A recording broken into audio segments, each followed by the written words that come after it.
네, 시작했습니까? 9월 29일 강입니다. 우리 4월 7일에 만났잖아요, 그죠? 근데 24주. 실제 이제 지나온 거는 25주예요. 9월 29일. 근데 오늘이죠. 오늘 9월 29일까지 25주 됐습니다.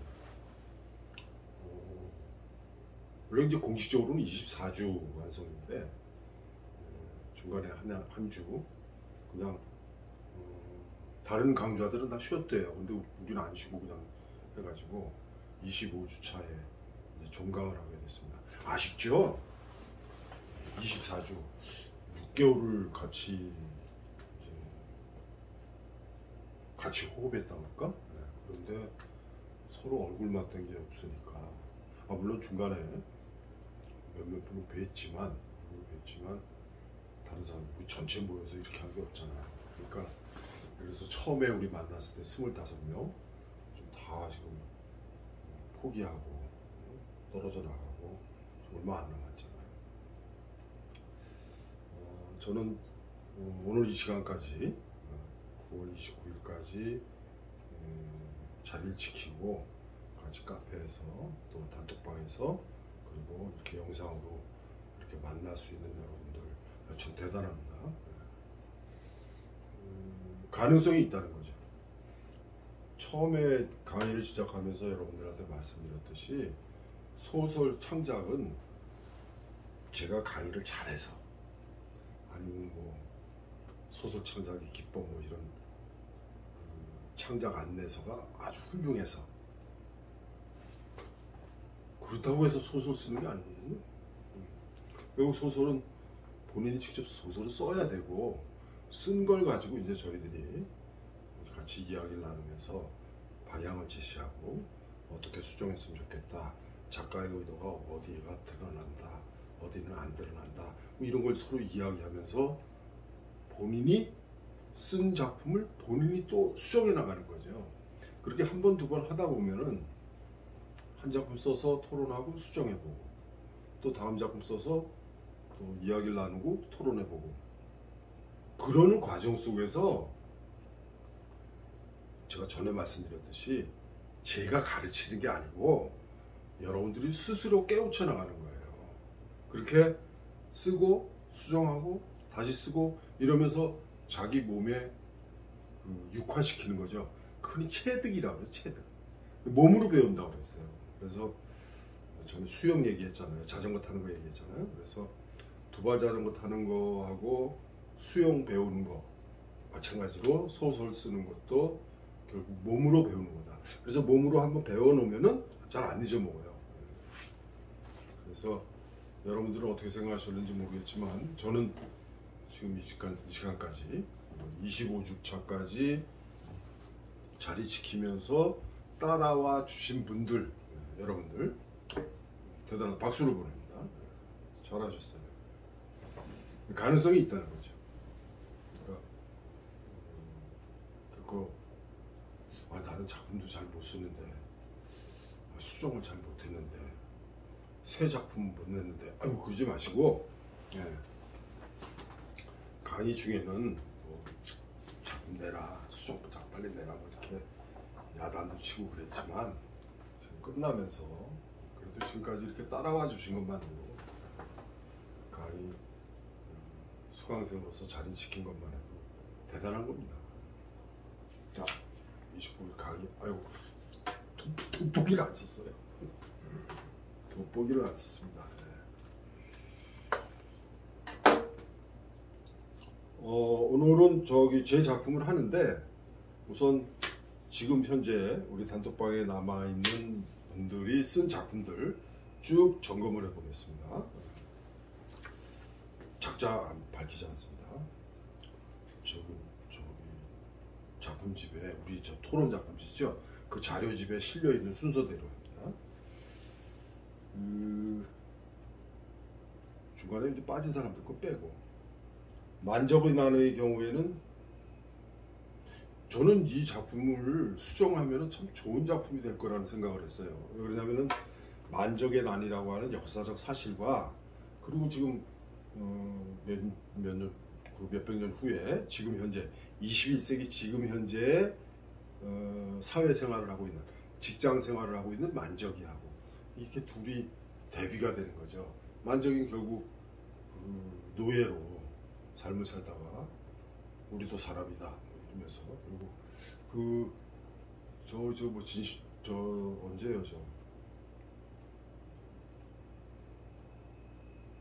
그죠? 중국 고사에 나오는 거죠. 왕후장사의 시가 따로 있냐 뭐 이런 식으로. 그런 것처럼 만족도 그 만족이 동료 노예들하고 같이 그렇게 흔히 말하는 대동세상이죠. 그걸 꿈꿨는데 결국에는 죽었잖아요. 그럼 지금 현재 이 만적이와 같은 삶을 살고 있는 사람, 꼭 뭐 만적이와 똑같은 삶은 아니더라도 이렇게 가정을 꾸리고 아들 딸 보살피면서 직장 생활을 하고 있는 어떤 남자의 삶은 직장에서 삶은 어떠한가, 이렇게 두 개를 이렇게 교차하면서 하면 참 좋겠다. 이게 지금 우리가 읽었던 그 만적의 난은 그 실제 그 역사 속에 있는 만적의 난을 길게 썼잖아요. 그리고 마지막에 그냥 만적 지금 현재 과장으로 하죠. 그 만적이가 차 끌고 그리고 편안하게 회사에 나가고 너무 간단하니까 이게 대비하는 게, 그래서 다 읽고 나면 그런 생각이 들어요. 뭐야 이거 만적의 난이라고 해서 뭐 만적의 난을 역사적 사실을 새롭게 역사소설을 꾸몄는가 했더니 뒤에 이게 뭐 무슨 얘기야 이렇게 될 수가 있어요. 그래서 저는 그렇게 현재와 과거를 대비시킨 거를 좋게 봤거든요. 그래서 좀 수정을 잘해서 잘 다듬으면은 구성을 짜맞추면은 좋은 작품이 되겠다. 근데 아직까지 수정작을 안 냈어요. 혼자 고민 많이 했을 겁니다. 그 다음에 변명을 할 수 있는 시간들은 언제나 오고, 우리 초 읽었고 수정작도 읽었어요. 수정작 부분에서는 공통점, 수정한 거 보면 좀 나아요. 부드럽죠, 그죠? 네. 그럴 수밖에 없는 게, 수정을 했다는 거는 이렇게 구성도 좀 바꾸는 것도 있겠지만 뺄 건 빼고 보충할 건 보충하고 이래가지고 아무래도 사건 전개나 서술과 묘사가 조금 부드러워져요. 그럴 수밖에 없죠. 네. 아무래도 이 작품을 쓰신 분, 변명을 할 수 있는 시간들은 언제나 오고, 이 작품을 쓰신 분은 토론한 거 다 들었잖아요. 그리고 감상 저 게시판에 다 올라와 있는 거 다 읽었을 거고, 그렇게 하면서 자기 자신도 느낀 게 있을 거고. 여러분들은 어떨지 모르겠지만 이제 요즘 컴퓨터로 글을 쓰잖아요. 컴퓨터로 이렇게 글을 쓰면서 컴퓨터 화면에 있는 거 이렇게 읽는 거, 내가 쓴 거를 내가 읽는 거죠. 다 쓰고 나서 읽는 거, 그 느낌하고 게시판에 딱 올라와서 편집이 딱 돼가지고 하나의 자료집에서, 그래서 자료집을 다운받아가지고 내 작품을 읽을 때하고 느낌이 달라요.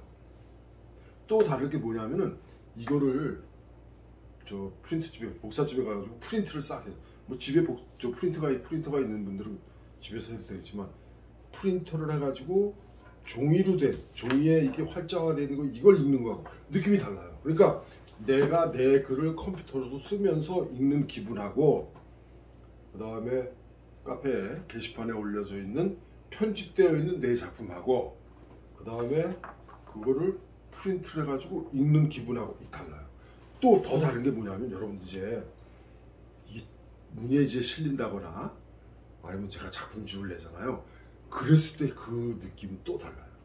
책에 활자화 되어가지고 내 작품을 내가 읽는다. 느낌이 다 완전히 다릅니다. 그래서 그럴 때마다 한 단계씩 흔히 얘기해서 업그레이드 된다고 그래요. 그래서 저는 여러분들 가능하면은 작품 내서 자꾸 내가 편집을 해가지고 게시판에 올려주려고 그러면, 그래서 여러분들이 쓴 거 그 초고를 읽는 거 하고 내가 편집을 해가지고 게시판에 올려놓은 거, 그거를 다운받아서 프린트해가지고 읽을 때하고 느낌 다를 거예요. 내가 편집 싹 해가지고 B5를 했거든요. 그거 올려놓은 거, 그거 만약에 다운받아서 읽어보면은 오히려 더 잘 쓴 것처럼 느껴질 거예요. 이게 그렇습니다. 그래서 다음에 또 언제 기회가 있으면 수정하라고 하면 반드시 수정하세요. 신작 내랑 또 신가지고. 이게 결국 소설은 본인이 쓰는 거고 써야만 되는 거니까. 변명할 수 있는 시간들은 언제나 오고, 이 글을 쓰신 분은 고집이 있으셔가지고 이렇게 좀 고쳐라 그랬는데 별로 반영을 안 했어요. 그죠? 물론 부드럽게 되는 건 장면은 있지만, 내가 몇 번 얘기했지만 제목이 마음에 들어가지고, 단편 소설 제목이 이렇게 되어 있는 거 별로 못 봤거든요. 그래서 저 제목이 참 좋았다. 이 제목이 잘 살아나면 얼마나 좋을까. 변명은 뭐고 여기에서 말하는 오후는 뭔가. 작가는 왜 변명이라는 말을 했고 왜 하필이면 오후를 지정했을까. 그리고 오후라는 게 여기 몇 번 나오는가. 독자들이 실감을 못하니까 그런 면에서 좀 아쉽죠. 그 다음에 그 노인의 방. 변명을 할 수 있는 시간들은 언제나 오고, 수정작 내시고 신작으로 이제 그 노인의 방을 내셨는데, 그 노인의 방은 뭐 건너뛰는 게 많죠, 그죠? 그리고 이치에 맞지 않는 것도.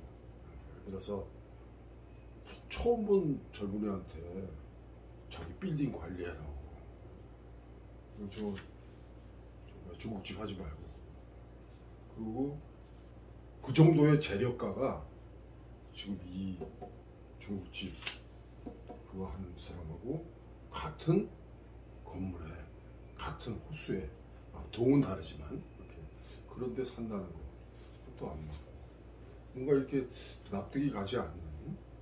다만 이제 그 소설 속에서 주인공의 아버지와 그 노인하고 두 사람의 공통점, 바람 폈다는 거잖아요. 가족 돌보지 않고. 그런 면에서 어떤 한이 나중에 가서는 이제 결국 그 노인의 방이 결국 뭐예요? 여러분들 뭐 다른 의미도 있겠지만 저는 그냥 여기서 말하는 그 노인의 방은, 그 노인은 자기 자신의 아버지를 객관화시켜가지고 그 노인이라고 부른 것으로 저는 파악을 했는데, 결국 그 노인의 방은 뭐예요? 아버지의 묘죠. 그렇다면은 그 아버지의 묘를 처음에는 아버지 유언대로 안 따랐잖아요. 그러다가 나중에는 이 노인을 만나고 나서 뉘우친 바가 있어가지고 결국에는 아버지가 마련해 놓은 그 땅에다가 산소를 쓰고, 그랬다면은 뭐가 그런 화해하는 그 과정, 그 다음에 어떤 계기 이런 게 있어야 되는데 그게 없다는 거예요. 그래서 소설이 뭐 되려고 다 말았다는 그런 느낌을 받았었죠. 그 다음에 올라온다는 수정작도 냈어요. 근데 수정작 읽어보면은 우리가 초고를 토론할 적에 지적한 거를 다 반영을 했죠, 그죠? 그래가지고 수정작이 확 차이가 나는 게 느껴져요. 그래서 올라온다의 경우에는 초고하고 수정작하고 견주었을 적에 수정작이 수정을 하면은 이렇게 좋아지는구나, 이런 걸 우리가 느낄 수 있었어요. 물론 저는 욕심이 있어서 좀 부족하다는 걸 느끼고 있지만, 제목도 괜찮고, 그 다음에 그 올라온다는 어떤 뭐 트라우마잖아요. 그 트라우마가 잘 나타났다. 우리 저 1차 저 작품 내가지고는 전부 다 저거 일찍에 그거 나왔었죠. 그 제목이 트라우마라는 작품이 있었어요. 그런데 그 제목이 트라우마라는 작품에서는 결국 날짐승이잖아요. 닭 올라타가지고 저는 그렇게 트라우마를 겪게 되는데, 그 트라우마보다도 오히려 올라온다에 나오는 트라우마라는 말을 안 하지만 그 트라우마를 독자들은 느낄 수 있죠. 그래서 소설을 읽으면서 거의 마지막 부분에 가면은 진짜 윗집에서 아랫집에서 층간소음 때문에 지금 올라와가지고 문을 두드릴 것만 같은 그런 불안감, 이런 걸 우리는 느낄 수 있거든요. 독자가 공감할 수 있는 거예요. 그래서 제목이 트라우마였던 그 작품보다 오히려 더 그 트라우마를 독자들이 실감할 수 있게 만들어놨잖아요. 그 다음에 새로운 작품도 쇼 윈도맘을 내셨는데 이 쇼 윈도맘은 실패작이죠. 그러니까 올라온다 수정작의 견주어 보스 쪽에는 쇼 윈도맘은 한참 다듬어요. 그때 어떻게 다듬으라고 얘기를 했는데 그 다음에 질환지교를 꿈꾸면은 초고만 우리 읽었어요. 수정작이 없습니다. 그런데 질환지교를 꿈꾸면은 그때 지적한 게 그거죠. 여기서 질환지교가 뭔데? 여기 나온 두 사람이 과연 질환지교라고 할 만한 사람들인가? 아니면은 그렇지 못한 사람들이기 때문에 질환지교를 꿈꾸는 것인가? 어느 것도 답이 안 나오죠. 아마 그래서 그 작자는 질환지교라는 말, 그 말의 어떤 뜻, 그것에 뭐라 그럴까? 매료가 됐다 그럴까? 그리고 어떤 친구를 그 질환지교로 생각했던 그런 자기 자신의 경험담 이런 것하고 이제 합쳐가지고 아무튼 아름다운 작품을 쓰려고 했는데 결국에 실패했던 거잖아. 수정작을 내라고 했더니 수정작은 내질 않았어요. 그리고 이제 신작을 낸 게 어떤 냄새예요. 그 어떤 냄새는 그래서 어떤 냄새라는 것에서 어떤이라고 하는 것이 뭔가 좀 특별해야 되거든요. 그냥 냄새가 아니라 뭐 예를 들어서 뭐 아주 거북한 냄새라든가 아니면 얼굴을 찡그릴 정도로 그렇게 뭐 이상한 역겨운 냄새라든가 이렇게 그런 관용어보다는 어떤이라고 하는 것을 그 정해놓음으로 해서 특정한 냄새를 얘기하는 거란 말이에요. 그럼 여기서 말하는 특정한 냄새는 뭐예요? 결국 시체 썩는 냄새인데 시신이 썩는 거죠. 그런데 그렇게 죽어서 시체가 썩을 정도로 거기에 방 안에 있었던 그 사람의 남자로 돼 있어요. 그 남자의 죽음에 이르는 과정이 너무 막연해요. 물론 마지막에 그 어떤 분이 그렇게 감상을 썼었죠. 마지막 이 부분이 아마 죽어가는 의식이 점점 이렇게 꺼져가는 그런 느낌이 난다. 그 얘기했지만 그 100% 동감할 수는 없어요. 그래서 자살을 한 것인가? 아니면 갑자기 자다가 심장마비를 일으켰던가? 아니면 뭐 어떻게 자다가 뭐 어떻게 잘못돼가지고 뇌출혈이 될까거나 자다가 그런 경우 있거든요. 아니면 뭐 갑자기 쓰러지면서 머리를 부딪혀가지고 갑자기 정신을 잃고 이렇게 흔히 골든 아워라고 그러죠. 그걸 놓쳐가지고 죽어버렸다. 어쨌거나 죽음에 이르는 그 부분이 좀 개연성이 있었으면 좋겠어요. 그러면은 괜찮을 거예요. 그래서 이 어떤 냄새에서 그때 제가 그런 얘기 했을 거예요. 남자가 주인공으로 되지 말고 그 건물 빌라죠. 그 빌라 주인 월세 받으려고 그러는 그 주인이 주인공이 돼가지고 아이고 이거 무슨 냄새야 뭐 옆집에서 나는 냄새 반찬 올라오는 냄새 뭐 그다음에 냉장고 열니까 냉장고에서 무슨 냄새라고 청소하기 귀찮은데 뭐 이러면서 어느 날 문득 그 지하방에 새들은 사람 월세도 빌렸는데 냄새가 올라오고 그 냄새 이게 이상하다. 왜 이런 냄새가 날까? 그리고 언젠가 저기 그 시체 썩은 냄새를 맡은 적이 있어야죠. 그런 기억이 있어야죠. 아 근데 이거 강의할 적에 얘기했지만 동물이잖아요. 동물. 그러니까 개가 죽었다거나 들고양이 그 들어와서 어디서 죽었다거나 우리 저 허름한 동네 가 보면은 그 고양이가 썩어가지고 이렇게 집 구석에 벽 울타리 밑에 이렇게 썩어가지고 죽어가지고 썩어가는 경우 볼 수 있어요. 냄새 아주 안 좋습니다. 개가 죽어서 썩는 냄새, 고양이가 죽어서 썩는 냄새, 사람 시체가 썩는 냄새 똑같습니다. 동물들이잖아요. 살 결국 뭐예요? 단백질 썩는 냄새죠. 그런 설명 꼭 해야 되는 건 아니지만 그래서 작품 속에서 빌라 주인이 냄새를 이야기하면서 거기 고양이도 나오잖아요. 들고양이가 돌아다니다가 어느 집에서 살던 녀석인지 모르는데 돌아다니다가 그래서 죽어가지고 그 냄새를 맡은 적이 있는데 냄새가 또 올라오는 거야. 뭔가 그렇게 화자를 바꾸면 참 좋을 것 같아요. 그 다음에 인형의 집. 여러분들은 어떻게 생각하시는지 모르겠지만 제가 이번 강좌를 쭉 강좌를 쭉 진행하면서 읽은 작품들, 그 작품들 중에 딱 이렇게 꼽으라면은 인형의 집이 아주 괜찮은 작품이에요. 그 다음에 이제 39경계 있죠? 이렇게 그 인형의 집하고 39경계, 요게 아주 괜찮은 작품이에요. 이게는 왜 이런 얘기를 하냐면은 소설이 될 만한 요소가 많이 담겨 있어요. 무슨 말인지 아시겠어요? 네. 그러니까 예를 들어서 제가 칭찬한 거 있잖아요. 변명을 할 수 있는 시간들은 언제 나오고 무난하죠. 무난한 작품이에요. 그런데 소설이 될 수 있는 요소는 별로 없어요. 왜? 일상적인 얘기야. 뭐 아파가지고 병원 가서 진찰 받고 오진이야. 이 병원 가고 저 병원 가고 의료사고네. 소송 걸 거야. 이렇게 하면서 끝나는 건데 결국 그런 과정을 우리가 읽어나가면 다 맞아 이럴 수 있어 이렇게 돼요.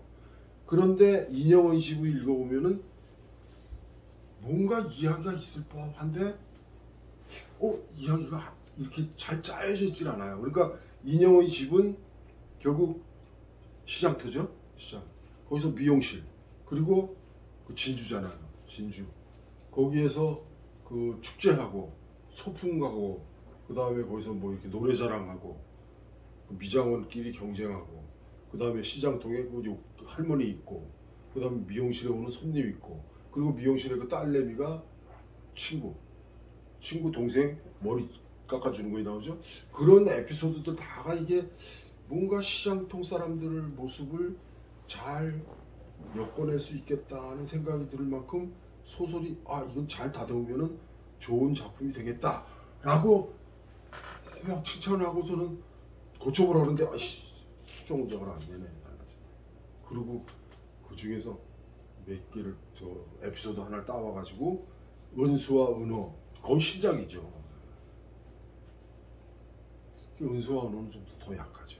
그래서 저는 아직도 기대를 해요. 인형의 집은 잘만 다듬으면은 참 좋은 작품이 되겠다. 그 다음에 집으로 가는 길은 몇 번 얘기했죠. 집으로 가는 이게 비슷한 거예요. 변명을 할 수 있는 시간들은 언제나 오고처럼 그냥 일상적인 이야기예요. 집으로 가는 길이. 결국 집으로 가는 길은 뭐예요?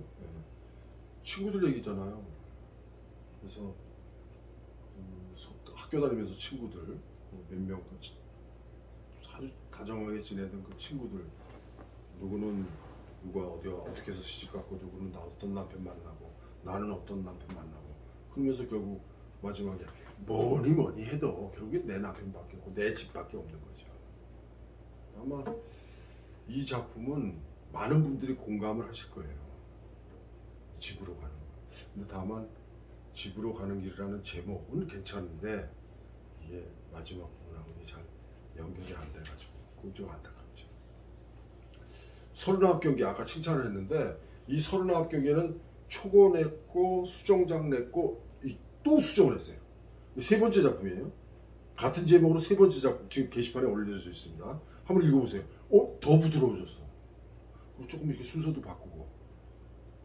그러니까 이제 더 점점 좋아지는 거예요. 그래서 이 39경계 초고, 수정작, 재수정작 이렇게 읽어보면은 이병렬 선생님이 왜 자꾸 수정을 하라고 그러는지 여러분들이 느끼실 거예요. 그래서 제 생각에는 이 39경기를 쓰신 분은 초고 쓸 때, 수정작 쓸 때, 그리고 재수정작 쓰면서 본인이 느끼신 거야. 본인이. 그래서 이런 과정을 자꾸 거치면서 좋은 작품이 나오죠.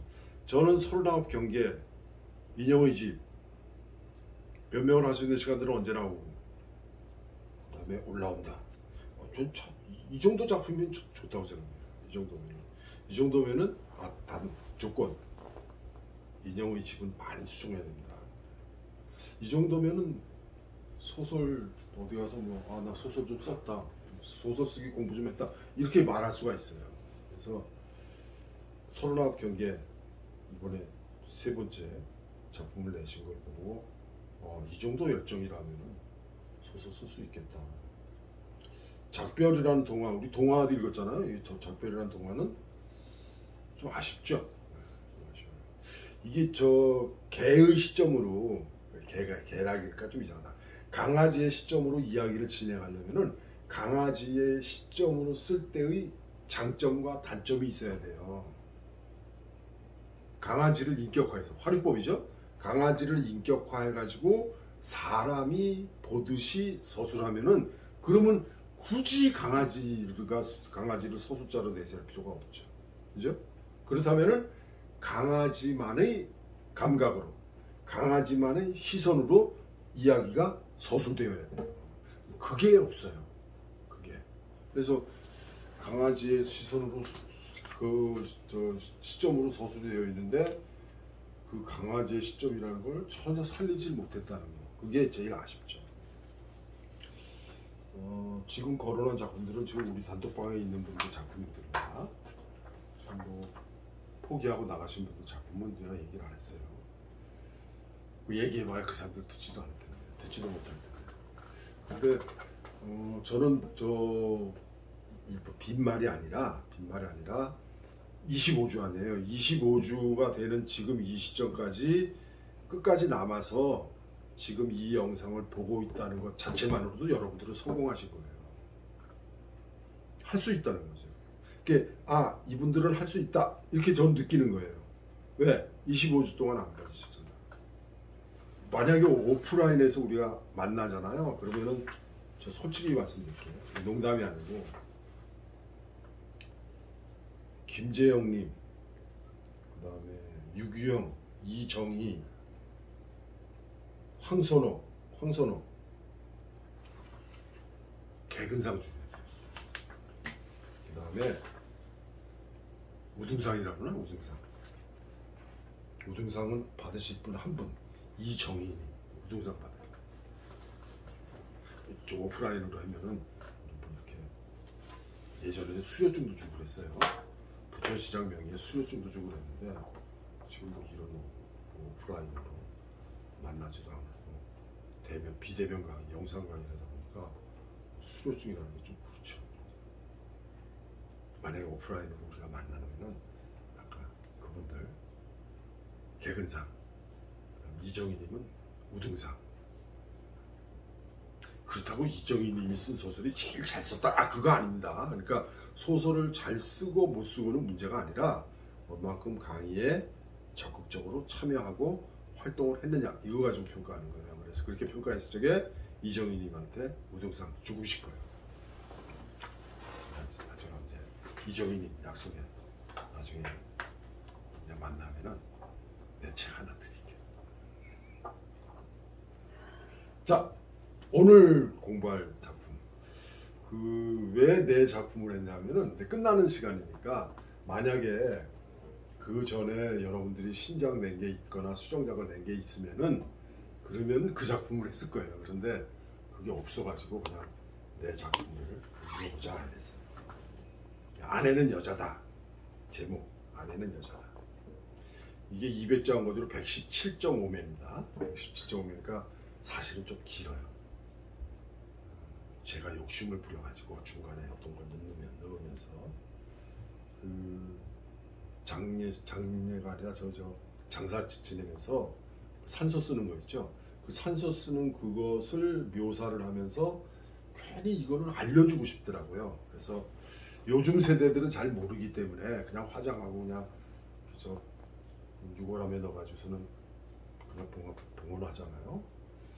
그렇게 하는데 예전에 그 시신을 땅에 묻을 적에는 그게 그 묘를 쓰면 뭐 그냥 무조건 땅 파가지고서 그냥 거기다 묻고 이런 게 아니라 그 다 격식이 있거든요. 그 격식을 저는 이제 제가 보고 잘하는 게 있기 때문에 그걸 좀 요즘 세대들에게 알려주고 싶어서, 그래서 이거를 이제 명칭을 다 제대로 써가지고 이렇게 했는데, 여러분들이 느끼기에 이게 13년 전의 글인데 지금도 여러분들이 그죠? 요즘도 이런 사람 있나? 이렇게 그렇게 느끼실 거예요. 2008년이죠. 2008년 가을에 제가 부천대에 강의를 나갔던데, 그 부천대 강의를 나갈 적에 그때 거기 노 교수가 있었어요. 그때 정년 곧 아마 1, 2년 내에 정년하실 텐데, 사모님이 회갑을 맞으셨다.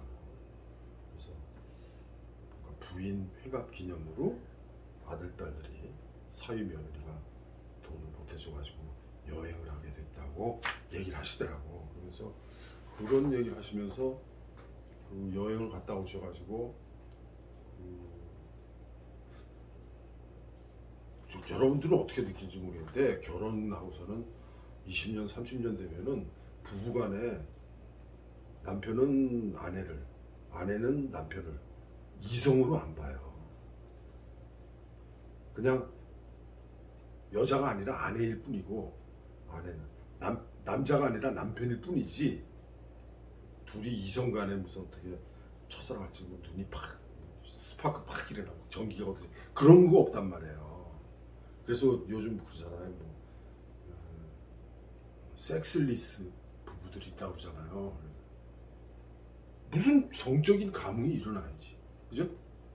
그런데 그때 이 64살 되신 이 노 교수가 나한테 해준 말이 뭐냐면은, 그 순간 아내가 여자로 보였다는 거예요.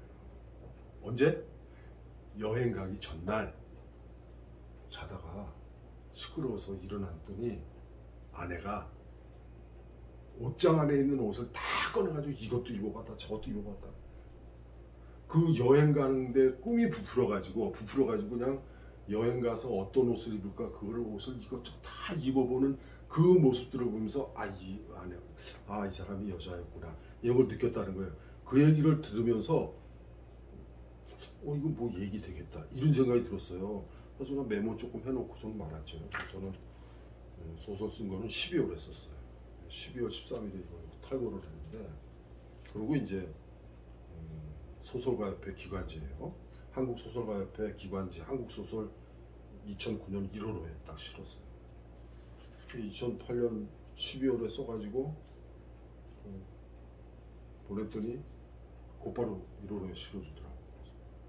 근데 문제는 뭐냐면은, 처음에는 그 대화에서 이거 뭔가 얘기가 되겠다라는 것을 생각하고서는 이제 소설을 써야지 이런 생각을 하다가, 그 중간중간에 들어오는 에피소드들이 전부 그 교수님의 이야기, 나의 이야기, 내 친구의 이야기, 내가 아는 어떤 교수의 이야기, 내가 아는 어떤 친구 집안의 얘기, 그걸 다 끼워가지고 끼워 맞춘 거예요.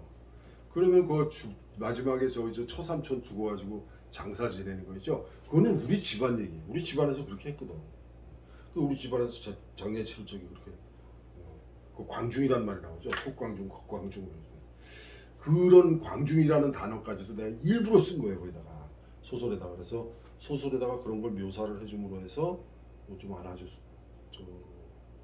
요즘 세대들이 그거 좀 알았으면 좋겠다. 그래서 그런 욕심을 부리다 보니까 원고지가 117매를 넘어갔어요.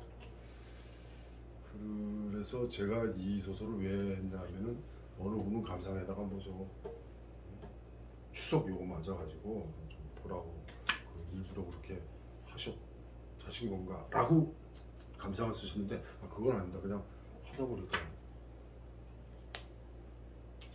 왜냐면 내가 소설을 쓸 때의 기억이 또렷하게 떠오르는 작품이니까. 그래서 중간중간에 나오는 에피소드들은 다 뭐예요? 그 교수님의 에피소드가 아닙니다. 그리고 그 교수님의 에피소드, 여행 가기 전날 옷 고르던 거, 그거는 그 교수님과 관계된 거지만, 15년 동안 시부모 봉양한 거, 그 다음에 그렇게 봉양하면서 나이는 들어가지고, 자기도 늙었잖아. 며느리들 환갑 맞으니까. 손주들이 있을 거 아니야. 손주들 봐주고, 그 다음에 자기 삶은 없는 거죠. 근데 그 자기 삶이 없다는 건 전혀 불만 안 해요. 그러니까 어떻게 해요? 마지막에 그러잖아. 그걸 그대로 따와가지고 마지막에 뭐라 그래? 네. 빨리 가자. 내일은 어머니 가서 모셔오자. 왜? 여동생한테 지금 맡겨놨잖아요. 그러니까 처제한테 맡겨놨는데 그 데리고 오자는 거죠. 어머니 다 빨리 다시 모셔오자. 얼마나 불편하셨을까. 그래서 여러 가지 에피소드들이 다 어느 한 사람의 쭉 일관된 이야기가 아니라 제가 소설의 모티브를 잡은 거는 여행 가기 전날 옷을 고르는 아내를 보고 환갑 맞은 아내를 보고 그 아내한테서 여자를 느꼈다는 거예요. 이분이. 그러면 그것에 내가 딱 이런 면도 이분이 이런 면도 있구나. 그래서 이게 소설이 되겠다 하고 이제 에피소드를 여기저기 끼우는 거죠. 그러니까 그 다른 에피소드는 그 교수님하고 관계가 없습니다. 아까 얘기했듯이 장사 지내는 거, 묘 파는 거 있죠? 그러니까 저기 하관하고 이러는 거, 그거 다 우리 집안 얘기예요. 안동에. 그 밑에 저 작가의 말 나오고 평론가의 말 나왔죠? 평론가의 말 그 100% 믿지 마세요. 평론가는 그 사람, 그 작가의, 그 독자, 조금 고급스러운 독자의 생각일 뿐입니다. 느낌일 뿐입니다. 그래서 저는 평론가들의 얘기 전혀 좀 귀담아 듣지 않아요. 그냥 오히려 제 소설을 읽고 어떤 독자가 어떤 느낌을 얘기하고 오히려 그게 더 가깝죠. 김정희님 여기 이런 말이 있어요. 그럼 내 인생은? 그 다음에 이정희님도 그런 말이 나와요. 화자세대와 자식세대 간의 괴리. 헌신보다는 개인적인 경향이 점점 늘어난다. 정수현님은 저 이정희님은 아내도 사람이다 이렇게 얘기하죠. 정수현님이 아주 꼼꼼하게 잘 써주셨어요. 막상 지난주에 발제는 안 하시고 정수현님이 지금 제 작품 이거 좀 꼼꼼하게 잘 써주셨어요. 10여 년 전에는 있을지 모르겠지만 같은데 이게 가능할까? 중풍 시어머니 봉양에 손주 2명 키우기. 저는 불가능할 것 같습니다. 정수현님이 나이가 어떻게 되는지 잘 모르겠지만 이 세대에서는 그랬어요. 이 세대에서. 그리고 이 세대에서 아까 얘기했듯이 그 교수님 얘기가 아니고 제가 알고 있는 그 같은 세대, 그 세대의 얘기인데 저희 세대만 해도 그래요. 당연히 시부모 봉양하고 시부모가 중풍 걸리고 그렇게 하고 그래서 어느 집에 가보면은 이제 예를 들어서 제 친구들 상을 당해서 가보잖아요. 가보면은 아들이 이렇게 우는 경우는 형식적인 울음들이에요. 그런데 제일 서럽게 우는 사람들이 딸하고 며느리예요. 그 며느리 누구예요? 그 어머니를, 시어머니를 봉양했던 며느리. 그 며느리가 그렇게 서럽게 울어요. 왜? 시어머니하고 교감을 했던 거죠. 그래서 정수현님 세대에서는 이런 며느리가 없다고 할 수 있겠지만 요즘 그렇죠. 요즘 이런 며느리 힘들죠. 그런데 우리 세대에서는 그런 게 있었어요. 그러니까 이 작품에서 나오는 여기에 며느리 아내는 이병렬이라는 작가의 세대에 어울리는 그런 며느리 이렇게 생각합니다. 세세하게 여러분들의 감상을 다 이렇게 얘기하기가 좀 그래요. 왜? 내 작품이라서. 그 중요한 거는 오늘 마지막으로 여러분들에게 얘기할 게 뭐냐면은 결국 소설을 쓰는 거고 쓴 거 자꾸 고치면서 스스로 깨우쳐 나가는 거예요. 그래서 언제 또 여러분들 만날 기회가 있을지 모르겠지만 우리 저 수정작 하나 올라온 거 있죠? 39경기에 그거 올라와 있으니까 그것도 감상 한번 써서 올려보세요. 저도 또 댓글 달면서 얘기하겠습니다. 빨리 끊으라 그러네요. 25번 영상 촬영하느라고 영상 촬영하는데 고생 많이 했습니다. 박수 쳐주세요. 자, 모두 마치겠습니다. 2021년 부천시민 작가교실 마치겠습니다.